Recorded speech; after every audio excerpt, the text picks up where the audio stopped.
And joining me now is Trita Parsi. He's the Executive Vice President of the Quincy Institute, a foreign policy think tank based here in D.C. He's also the author of Treacherous Alliance, the secret dealings of Israel, Iran, and the U.S. Trita, thank you so much for your time today. You just heard thanks for joining us. You just heard President Trump say that Netanyahu did not pull the U.S. into this conflict, though he might have forced Israel's hand. What's your reaction to that? I think what we're seeing here is that the plan that Trump had for this war has come crashing down.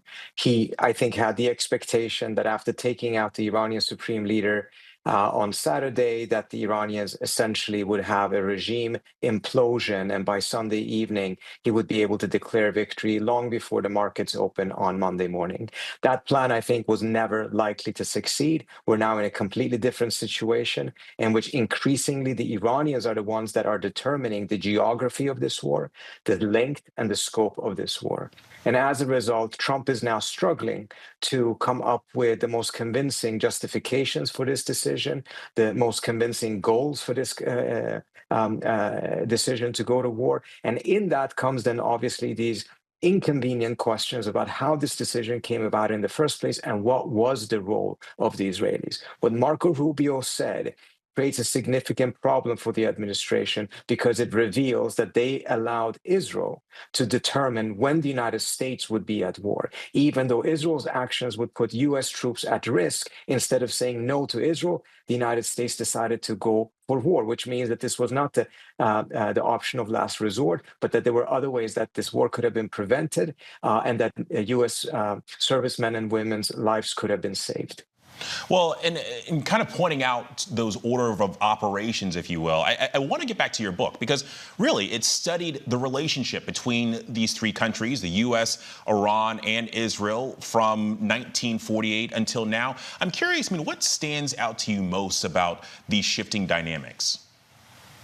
The most important point, I think, is that these shifting dynamics are primarily driven by geopolitical reasons rather than ideological or religious reasons. But what is most important for the last 30 years is that the Israelis have been adamant about making sure that relations between Iran and the United States do not improve, that you don't have a resolution of U.S.-Iran tensions, because the Israelis need the United States to be squarely on the side of Israel in this geopolitical rivalry that they have with Iran. And Netanyahu has, more than any other prime minister, pushed the United States to go to war with Iran. And he has done everything he could successfully to sabotage the diplomacy that have taken place in the past, including the successful diplomacy that had been taking place that led to Obama's nuclear deal in 2015. Netanyahu is on record in Israel saying that he is the reason why Trump walked out of that deal. One other thing that I want to point out, President Trump today said that most of the people he had in mind are dead when he was asked about the future of Iran's leadership. How do you see this power struggle playing out? I think that the Iranians are faced with some very, very significant challenges because of not only the assassination of the supreme leader, but that several other key individuals were killed as well. However, I think it's important to understand the supreme leader had already been removed from the operational decision-making for this war. This happened already back in June when the Israelis attacked. And this is part of the reason why we have not seen any indication that the assassination of the supreme leader led to the Iranians losing control over command and control, or that their military would be in a position of not knowing what to do.